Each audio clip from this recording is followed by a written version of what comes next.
Hi, program team. Hey. So let's start with just like name, what you do at Let's Get Ready, and then also how long have you been doing this work in college access and success? And I'll start with you, Isabel. Hi, my name is Isabel Rolof. I am a senior program manager within our access team at Let's Get Ready.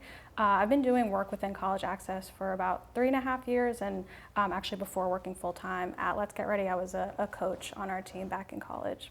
Awesome. Hi, I'm Audrey Davis. I'm the Director of College Success, and I've been doing this work for about 10 years, a little over, and most of that time has been at Let's Get Ready for about 7 years. Hello, my name is Tanisha Kuykendall. I am the Senior Program Manager for College Success, and I have been working for 9 years in college access, working at a university, also in financial aid, and now at Let's Get Ready. Hey everyone, I'm Malik, Karim. I've been doing this work for about 7 years. I am a program manager for the College Success program. Hi everyone, my name is Elizabeth Faroul. I've been doing this work for about 5 years. I'm the Director of College Access Programs at Let's Get Ready. I love this. And this also teaches me that I've been saying everybody in the back row's last name wrong forever. So that's also something I have to get together. This is good. So Let's Get Ready is a dynamic program, and a lot of that is because of a lot of the behind-the-scenes things that are happening. And there's a large ecosystem that's happening with students and coaches and the student coaching experience. Walk us through why that student-to-student coaching experience works so well. What's happening that maybe the general public and other people that are our stakeholders and friends don't see? Anybody feel free to jump in. Well, I guess I can start. I think behind the scenes, it's so important to know that we take a lot of pride in training our coaches. Like, we really make sure that they're prepared to support our students and that they have all of the support and resources that they need. And I feel like it really starts there. So training, monthly meetings, like that's super, super important for us. And actually following up with that, after our training, we have one-on-one meetings with our students on a weekly basis. And with our coaches, we're able to really discuss their caseloads, right, and have those conversations, but we're also able to pour into our coaches. So we're not only helping them, but they're also helping, in turn, they're helping their students, so yeah. Mm-hmm. So let me stop there really quickly too. You said it starts with the training, it goes into like this kind of evaluative process that just evaluates the program's efficacy. Mm-hmm. And then Tanisha, you said an important thing about pouring into coaches. Yes. Anybody, you or anybody else or whatever, can explain what pouring in looks like in practice. So actually, as a good example, right, we are discussing FAFSA, making sure that our coaches are prepared to assist their students with any FAFSA question that they have. Well, I actually had a coach who came to me saying, hey, I don't know if I can work this job because I don't have any money to pay for school and I might not be going to school. Mm-hmm. And so then I asked him, did you complete your FAFSA? And he had never completed his FAFSA. He'd never even used it before because he heard that the FAFSA was only loan money. And I said, you know, grants are a part of FAFSAs. And so he actually ended up, we walked through the process together. He ended up completing his FAFSA, paid for not only this year, but it back paid what he owed the year before. Yes. So we're pouring into our students. We're teaching them some information so that they can in turn help their students and, you know, progress and graduate too, hopefully. Can I just say that Tanisha is an example of an amazing hire, and that's the work that we're doing as directors, Audrey and I, to really be mindful about the types of people we are bringing onto our team. So the integral part of a leader, their background, who they are, and how does what they want to become and their careers, how does it align with the work and the values of Let's Get Ready? And, you know, I partner up with my peer, Audrey, in this matter when it comes to developing let's say we're hiring for someone, so that interview process, those questions, what do we want the leaders are coming in? First off, can we cultivate you all when you come in? Yes. And then also, we would like coaches that look like you, that look different than you, and you're cultivating them as the next leaders as well too. Exactly. And to that point of where our coaches are going, we recognize that they're young professionals. They have their own careers in mind. They're pursuing their own dreams. And so we want to provide them with that professional development. And we actually just launched a learning platform called LGR 360 this year. Yes. Our coaches have access to a ton of modules like how to ask open-ended questions, how to avoid procrastination, things that are not only helping them for their support of their students on a day-to-day basis, but it's also cultivating them and helping them for that next step so that when they graduate, they're already hitting the ground running. Absolutely. Oh my Yeah. God, I'm so inspired, and I'm not even joking. Like, I'm definitely inspired. And here's why, though. Tanisha, when you started off this conversation, you mentioned about financial aid, but we also know when your career experience, that's your background. Yes. So what it reminds me of is that the expertise that you come into the organization with actually informs this work. And Liz, to the point that you mentioned, and Audrey, what you mentioned as well, it is the hiring process. It is about being able to shape, like, what that professional skill set is that'll be complementary to this work too. Against the questions that we have on the paper, whatever, for whoever would just want to answer too. Talk to me about like how your expertise even like weaves into the like the day-to-day work of like supporting our students.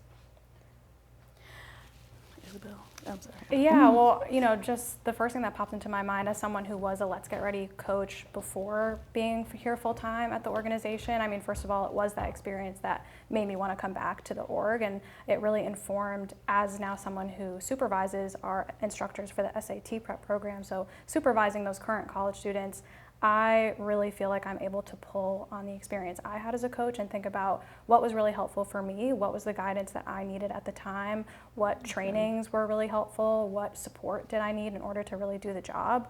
And I know it's been so incredible to step into this role and be able to provide those things that I know would be really helpful for me and what I spoke to my peers about at the time, but also being able to see that the growth that has occurred since I was a coach to now being here full time. It's incredible to see that that's happening, beyond me, but with all program managers and across the organization. Love that. I would say similarly, I wasn't an LGR coach, but my first job out of college, I was an AmeriCorps mentor, working directly with high school students. Yeah, absolutely. And it was that experience of working directly with a caseload of students, providing them that one-on-one support, asking them directly, like, what are your struggles right now? What are your top obstacles? What are your strengths? So where can we direct our efforts? How can we keep you organized? How can we develop those skills that are going to be important for you? And so for me, the way I translate that right now is I'm able to provide my coaches that dialogue of what questions do you need to ask? What do you need to know from the student so that you can provide them the best support that they need? I think adding on to Malik and Sarah, or not Sarah, Isabel. I'm so used to saying Malik and Sarah together. It's a core. But to kind of tie into, I think, speaking for like Liz and I, just like the leadership perspective, like I haven't been a coach at Let's Get Ready, but I've filled in for coaches. So I feel like I have that experience. And I think also being a program manager and really like rising through the ranks. So really understanding what is expected of the PMs and understanding what they do and helping them to be able to pour into their coaches, which then trickles down to the students. I also feel like that definitely plays a part because we've definitely kind of filled in at every role within program to a certain extent. So I think that also helps. Audrey is being modest. She built and helped build the systems for Core Plus, okay, and Core overall. And so when we have a question or when we want to go over trainings or anything to better help our students, Audrey already has it in her mind because she's created it and built that foundation, laid the foundation so that we could easily come to her so that we're able to better support our students. So let's and I also do want to say that Audrey is a GOAT for sure. But what I want to say is I think that Tanisha's not giving herself enough credit and other people here as well too. And I'm not just saying it just for recording purposes. Yeah. We all bring different talents and skills to the table from our backgrounds. Yeah. I'm first generation in almost everything in my family. And coming in with that experience, knowing that I don't speak for every first generation student, but I understand some of the dynamics and some of the things that first generation students, you're the first in your family to have to achieve, the pressures that's on you. You come in. So when you're building systems and you're building certain skills and certain programs, you're thinking, I have that in mind. And I'm like, okay, we got to get to the ground level of the work when we're talking to students, when we're talking to program manager, we're talking to coaches. For example, in a Core Plus program with students that we're serving in college, in high school, when you're talking to a student in an introductory between a coach who is a college student and a student who's in high school, the first is not just, do you want to go to college? It's you're asking the student, how are you doing? Talk to me about your background. Talk to me about your family dynamic. Talk to me about some other things as well too. So you're getting to the basics first before you just jump into this college access stuff. Yes. And so that's the experience that I bring, and I understand what it means to just talk to someone as they're a human being and understand more about them. Yeah, I mean, you bring up a good point about like the humanity of the work. Yes. And it also leads me into like our next question around like, what are you learning from students? Because being able to build something that isn't transactional, thinking about it from a relationship standpoint, allows you to be able to really learn a lot about the intricacies of what student life looks like and like what's happening from students going into college to when they're like persisting through to when they graduate, and even sometimes like what's happening after they graduate too. So what are you learning from our students through doing this work as program team leaders? I would say for that one, something I learned is that we're not the only ones who care about the students as staff members. Students care about students. So you have students who are in college who are mentoring, coaching, finding resources for students who are in high school. And so, for example, in SAT prep program, we have instructors who are teaching SAT prep materials to high school students. Their role is to teach SAT prep. So they have a curriculum we provide them, they learn it, they're trained on it, and they teach it. They don't need to know about FAFSA. But if a student says in their class, hey, I'm kind of nervous about the FAFSA, that instructor who's a college student is looking to Isabel, who's the senior program manager, to say, hey, this came up in the conversation. Do you have any resources for that student? That's not their job, but they care enough. In core, for example, we have coaches who are messaging students. Our coaches, again, college students who are messaging high school students. They're messaging, but a student saying, hey, I'm nervous about applying for college, their role is not necessarily pick up the phone to call, but they're gonna say, hey, you wanna get on a phone call? You wanna get on a Zoom call? So they care about the students and what the students' needs are, and they're looking to us for the resources and the support to be able to support students. I think speaking to that, like, students need our support. Like, they need our guidance, and like, let's be real, life is hard. Life is hard as an adult, okay? Life be life. Like, it's a lot. So I feel like it always is easier to go through life if you have somebody with you along the ride, along the journey, that cares for you, that's going to support you, that's going to walk with you, that's going to hold your hand. And I feel like that's what our coaches offer, right? And so I think that's a huge benefit. Like, our students don't always readily acknowledge they need our support. Sometimes they, tend to back off a little bit and come back when they need us. But I think us just being consistent and us being there for them, that's super important, because they know that they always have a safe space to come to when they're ready. And I think that's everything.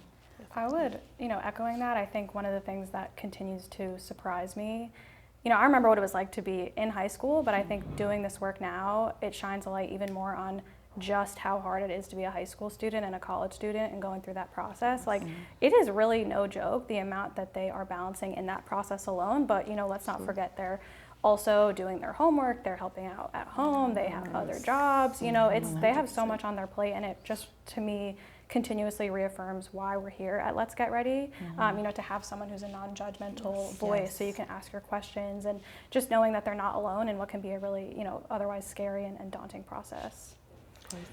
Yeah, and sometimes the difficult conversations I have with my coaches is when it is a situation like that where there is a lot on our students' plates, what do I say to this student?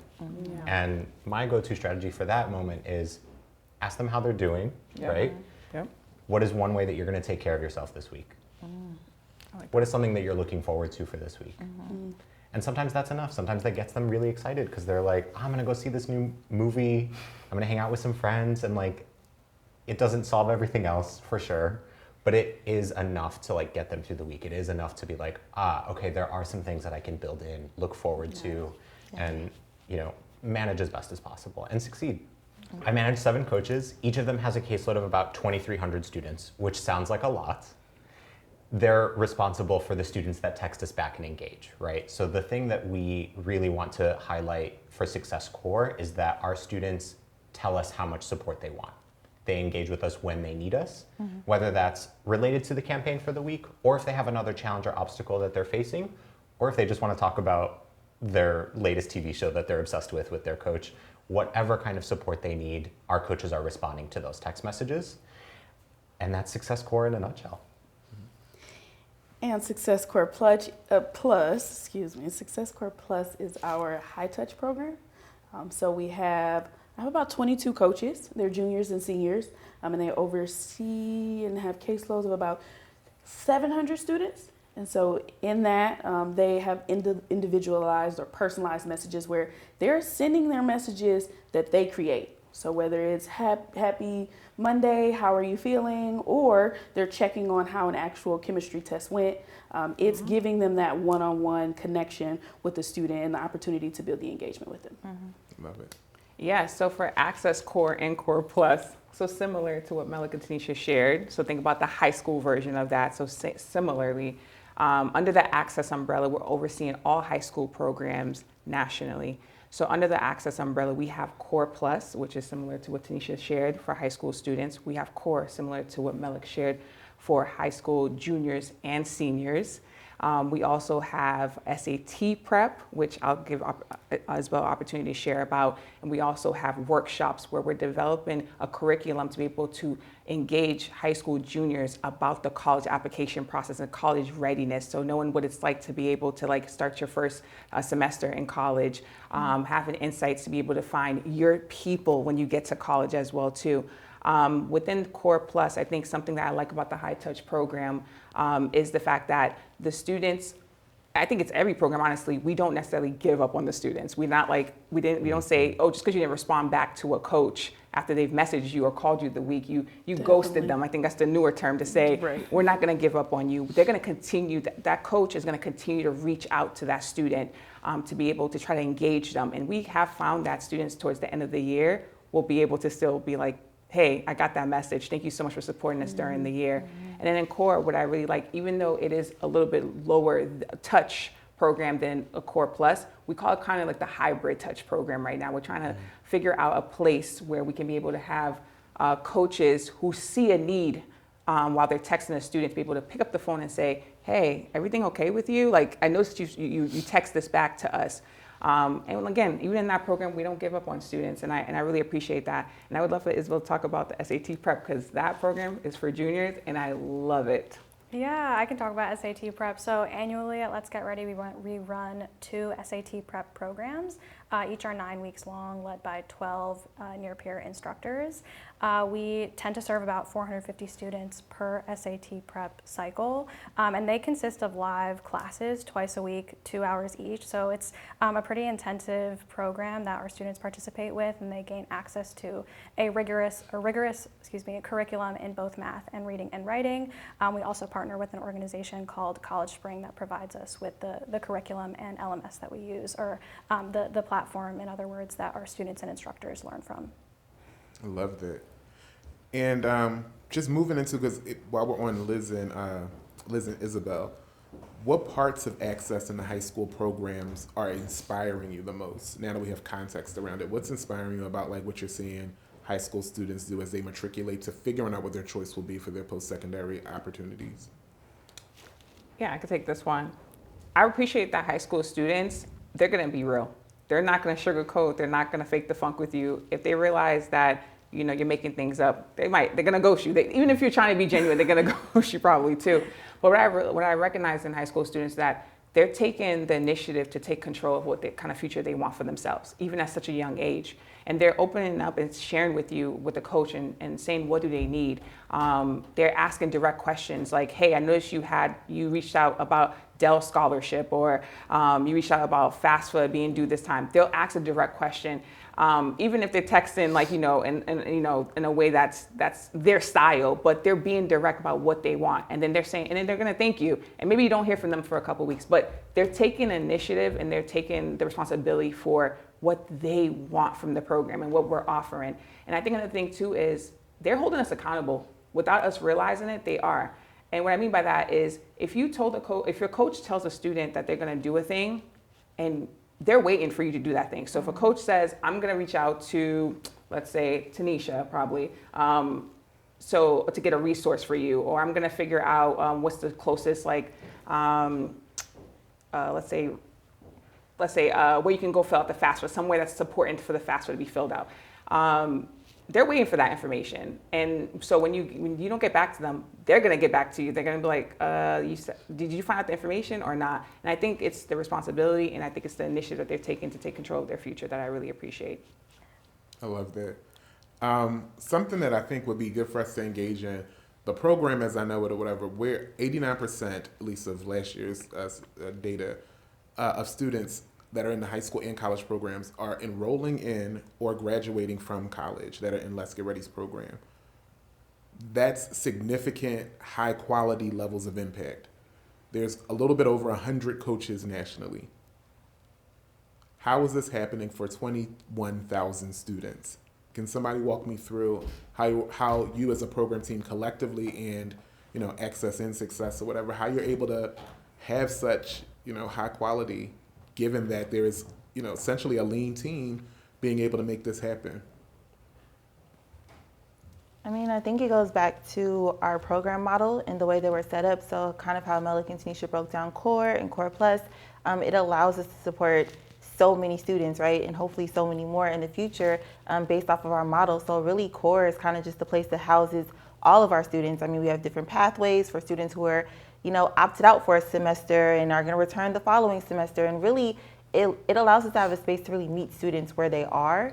And I feel like that's so unique because a lot of places really aren't doing that. But I think just because the way that the model is set up, it allows us to really support a lot of students. Like Malik said, 7 coaches, but that support about 13,000 plus students because their caseloads are super large. But again, it goes back to us meeting students where they are. They can engage or disengage when they want to, right? And so we're allowed, or not allowed, but really able to support students in that specific way. The students who opt into Core Plus, which is our high touch model, those are students who have specifically requested a coach. They want that advanced level support, and we're tracking their persistence, and they want us to track their persistence. They want us to go along the college journey with them for their first 2 years, and so they want us to really be a part of their journey and their experience and really walk hand in hand with them. So I really think it's based off of the model, and I think that's for access and for success, but I don't know if you want to elaborate on that a little bit. Before we do that though, Audrey, I would love for you to just explain what is the program model?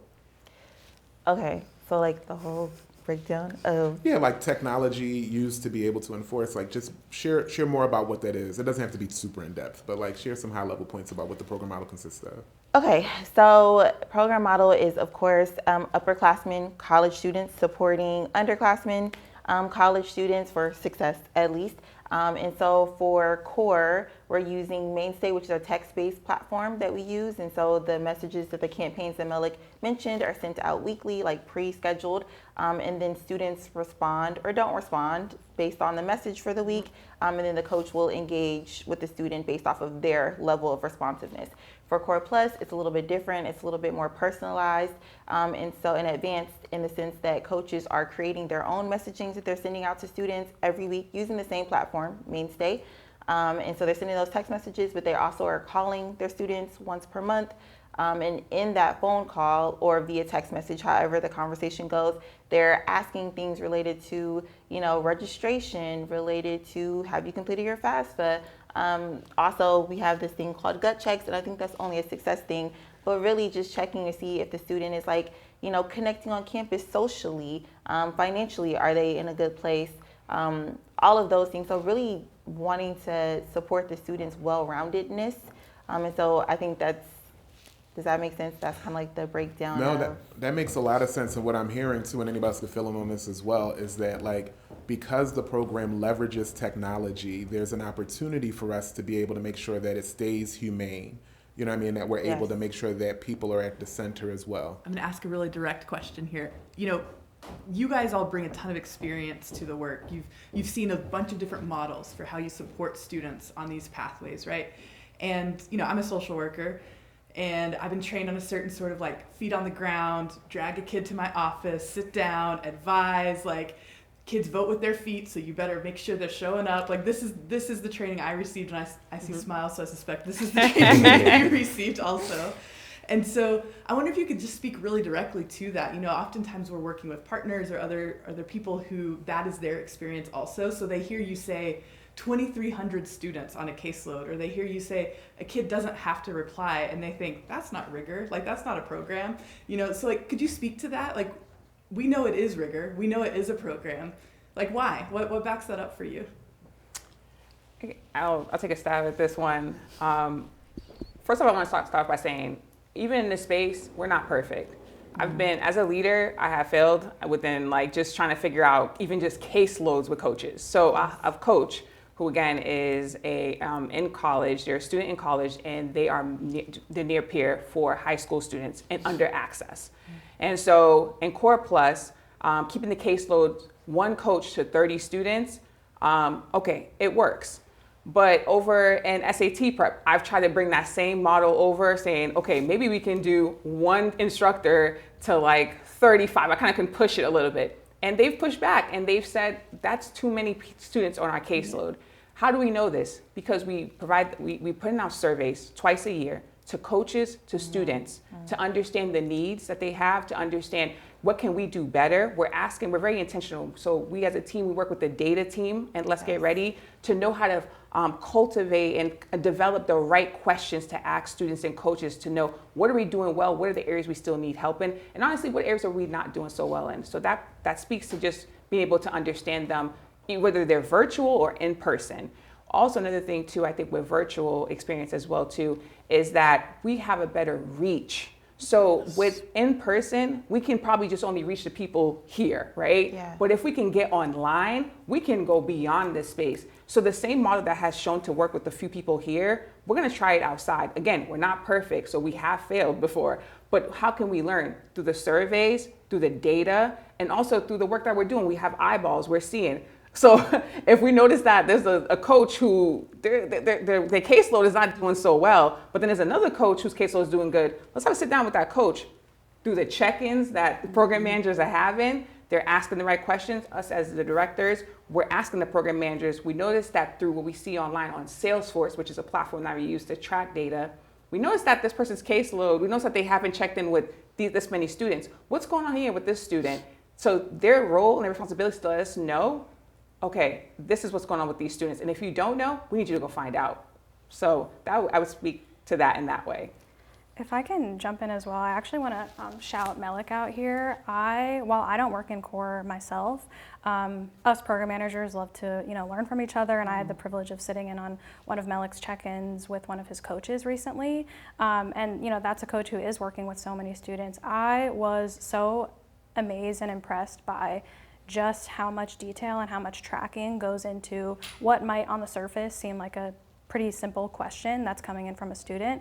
That's not just living in that chat. That coach is bringing it to their program manager. Malik, I'm sure you could speak to it much better than I can, but the tracking that you have to not only answer their question in the moment, find the right people at Let's Get Ready to connect with, but then also provide the follow-up after that. If the student's not responding, let's check in again. And I heard you speaking about that with your coach, Malik. Again, I'm sure you could speak much better, but I was so impressed by that as part of our core program. Thank you so much. And that means a lot to me because I am new to Let's Get Ready. I just passed my first year anniversary, so it's been an honor to be a part of this team, a part of what it means to be at Let's Get Ready. And I love documents, I love spreadsheets. And so for me, it became an opportunity to really evaluate and see how can I effectively track students on a week-to-week basis.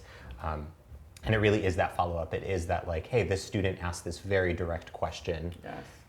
We don't quite have the answer. We're still navigating with them. They need to meet with their academic advisor. We're still gonna follow up. We're still gonna ask them later on in the week, hey, you met with your academic advisor about your schedule for next semester. How did that go? Tell me about it.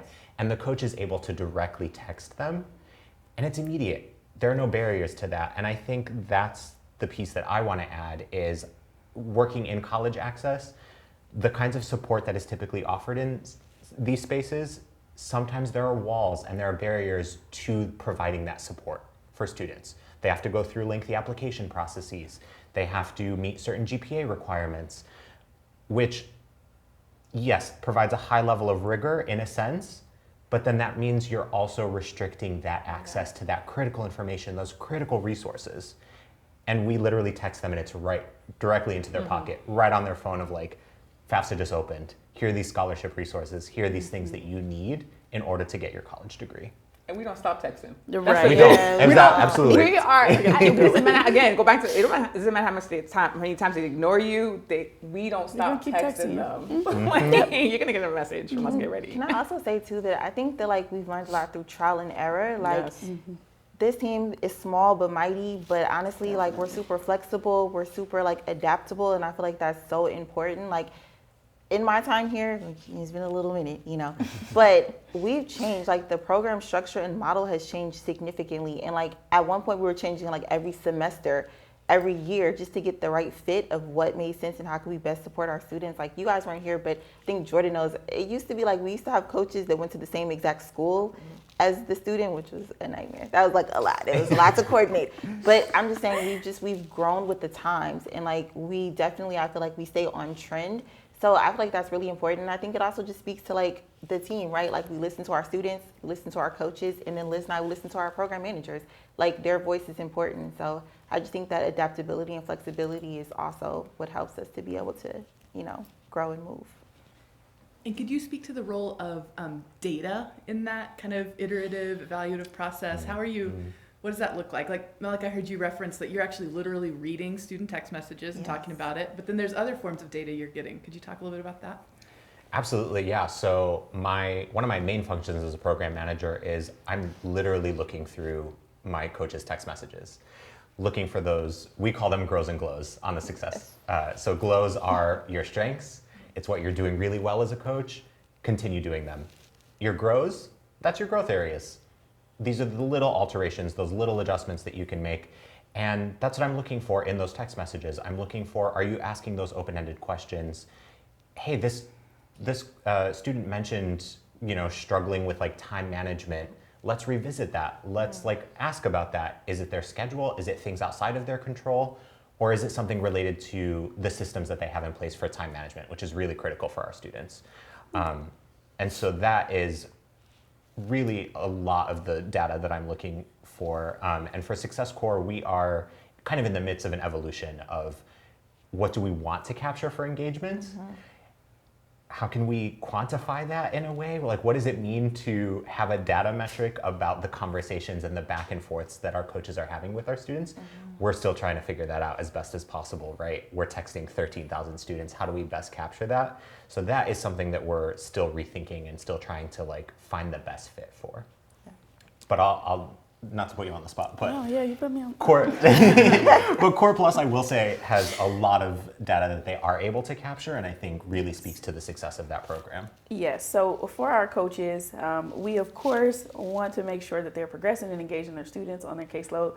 And so our hopes is that at least 70% of the students that they have, so that's about, if they have a caseload of 30, it's about 21 students are engaged with them and have spoken to them or had some type of interaction with them at least 5 days. And so that's been very successful. And I actually had a coach meeting 2 days ago, and she was like, guess what? I only have one more student that I need to talk to get to that point. And so just being able to, it's a reminder for them, a goal that they're excited to meet because it lets them know that they're truly building relationships with students. And Audrey, you can, if you want to add in more. No, that was perfect.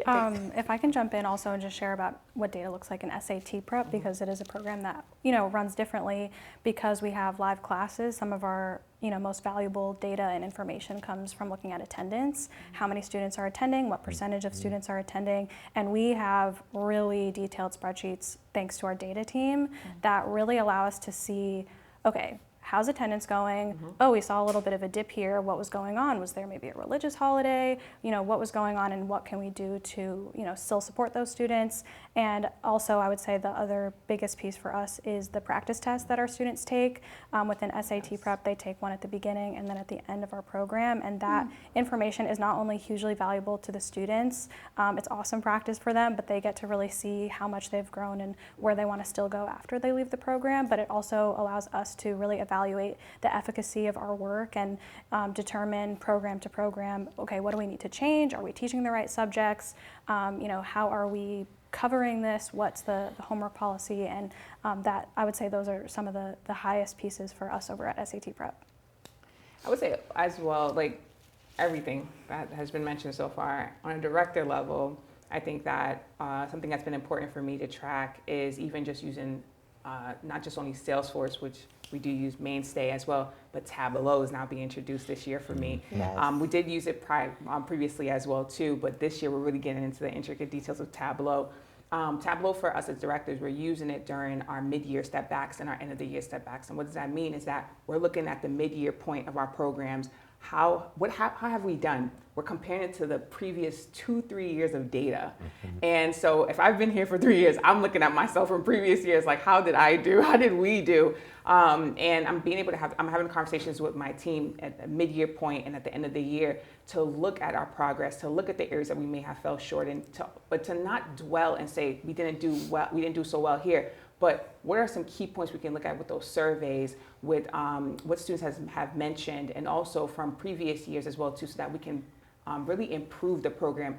And also, we are setting realistic goals. Yes. So that was something when I first came on board, I was like, where did these goals come from? How did you, like, what? Okay, now we're sitting down I'm sitting down with my supervisor and setting realistic program goals. So here's how we did these past 3 years. Here's why I would like to set the engagement goal at 75% of students engage in 10 plus days or more versus it was at 80. Why did we go to 75%? Because we're looking at the previous trends. If we've always found ourselves a little bit lower than 75%, why was 80 the marker? We're not just saying we're trying to like not engage as many. We're being realistic to say, here's how we have been engaging. Here's the work we're going to put in to be able to engage students at this level. So that's the other thing too, is like being able to use that the data and all that we're learning as leaders for the best use of students' success and coach success.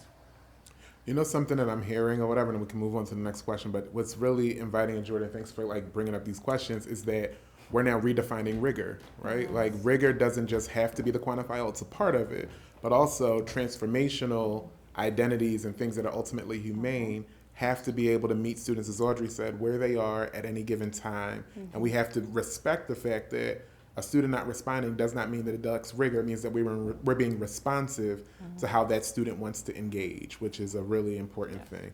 So it's a great work. I appreciate that.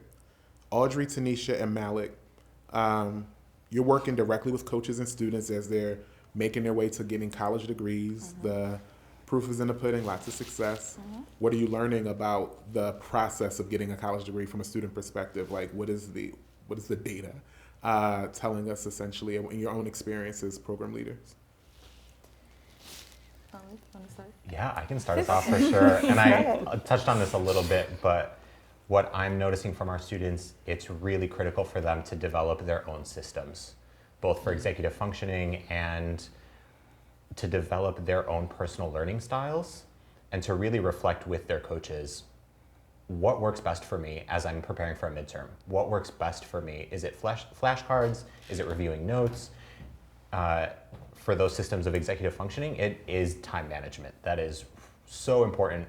And what has become critical in talking about it with my coaches is you have to be empathetic. You have to understand that there's a lot of ways to success when you're thinking about time management and sharing a lot of different resources. So that's encouraging them to think about physical planners that they can use, but also highlighting, I have one coach, Carlos, who's very into the apps and the electronic ways of like keeping track of his responsibilities.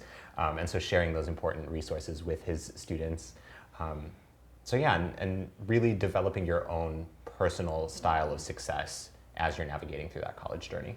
I think too, like belonging is so important. Like it's really, really important for our students to find that sense of belonging on campus.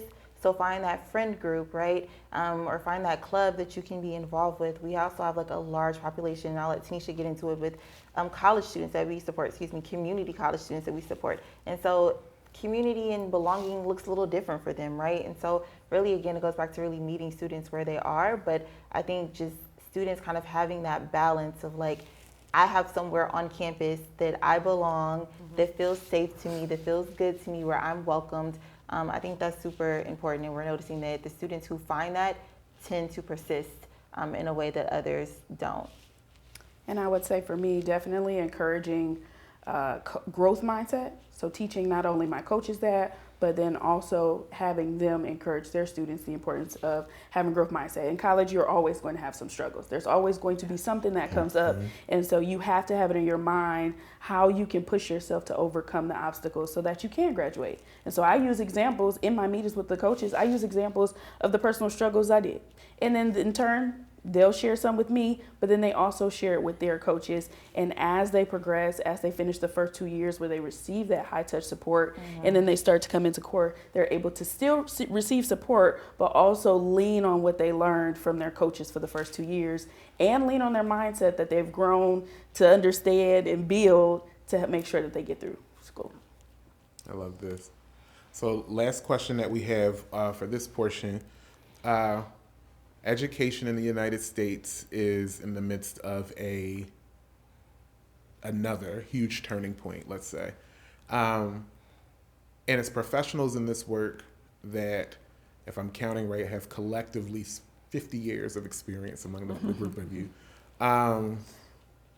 What do you want the world, the country to know about the future of education and the needs of our students as they're thinking about their high school, matriculation to college, and graduation?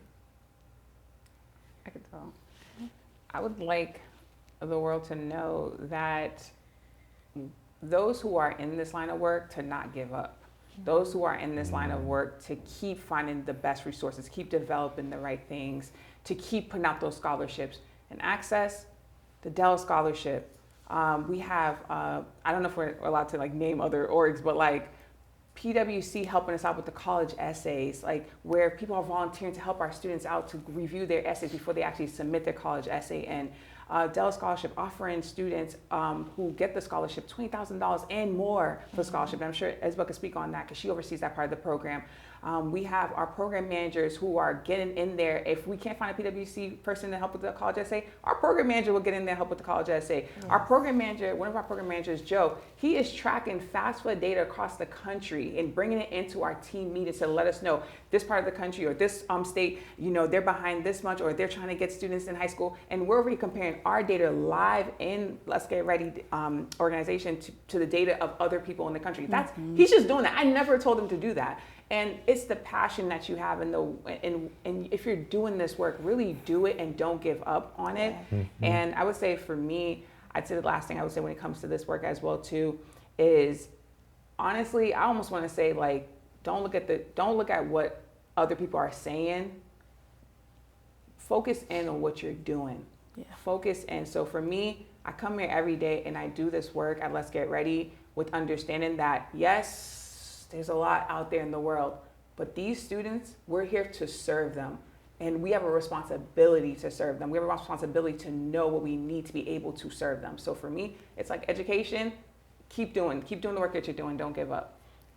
Yeah, and I mean, I think building from that kind of just sounds like what you're saying is that it really takes a village. Yes. You know, it's not just one person. You know, the scholarship that Liz was just mentioning that I oversee for our students, we're talking about holistic support, right? It's not just the funds, which is of course crucial, but you know, with that, other programs and just what we do at Let's Get Ready, it's about providing that comprehensive support. And I think for me, something that really stands out is like, we have a responsibility to have the information ready to go for our students. I think it's so complex what our students are facing in terms of the educational landscape. What's affecting our juniors might be different than what's affecting our seniors, and even within the class, you know, depending on the identities that the students hold, it can vary. And we, I think, you know, owe it to the students to be able to have the information ready to go of how this is going to specifically affect them. Yes. You know, for students, they're learning about what's going on in the world, and I think the natural response is, okay, well, how does that fit in for me? What do I need to know? What do I need to do as I'm going through that process? And so I think that, you know, Let's Get Ready, but also beyond, we, you know, would be doing a disservice if we were not preparing ourselves to prepare our students for that reality. For me, this goes out to the institutions, the higher education institutions out there, our partners. Provide that space for your students to speak up and to share their thoughts and to be transparent and raw with you. It kind of related to growth mindset, it's that mindset of being a lifelong learner.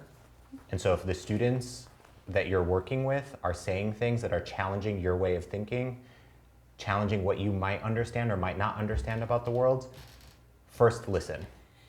And one of my favorite things that I tell my coaches is if you're unsure about how to respond to a student, just tell them, tell me more, and start from there.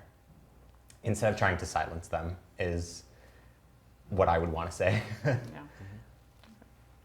Yeah, and just to kind of piggyback on that, definitely create intentional spaces where everyone is heard, right? You're able to speak up and have those conversations. We really push on active listening, right? Not just hearing you, but truly listening to understand so that we all can learn something new or become better. And so that would be my advice, is to create those spaces where you can listen and have those opportunities to discuss and learn from one another.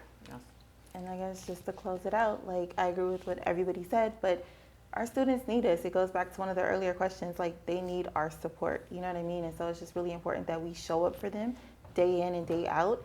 And we offer that. We create a safe space in that environment. And in success, we say this thing that our students are safe in success because we care about them socially, academically, financially, and emotionally. So yeah, it's important that we're there. I am amazed. Thank you. Any last words or anything anybody want to say or get off their chest before we kind of close? I've said this during an Access on Purpose, during one of my team meeting, all staff meeting. And I said that it's okay for you to say you don't have the answer. Yeah. And I think that sometimes someone asks you a question, you're quick to be like, oh, I got the answer. I know the answer. I think it's okay for you to be able to be okay and sit with that, to know I don't have the answer, but are you willing to find the answer? Yes. And so I think I would just say that that's something even just in Access, like we're coaching and we're learning as leaders and also to our coaches and to our students that you may not have the answer, but you're willing to go out to find the answer. And it's also okay for you to ask for help. So that's something that I would close out with. And this team, I think that's the best thing about this team. Like we're all willing to go out and find the Yes. answer. Like every single person on the Yes. program team, and that's what makes like this whole experience amazing. So, yeah. And this segment is going to be called Finding the Answer. Okay, Yes. I appreciate y'all. Thank you. That's good for me.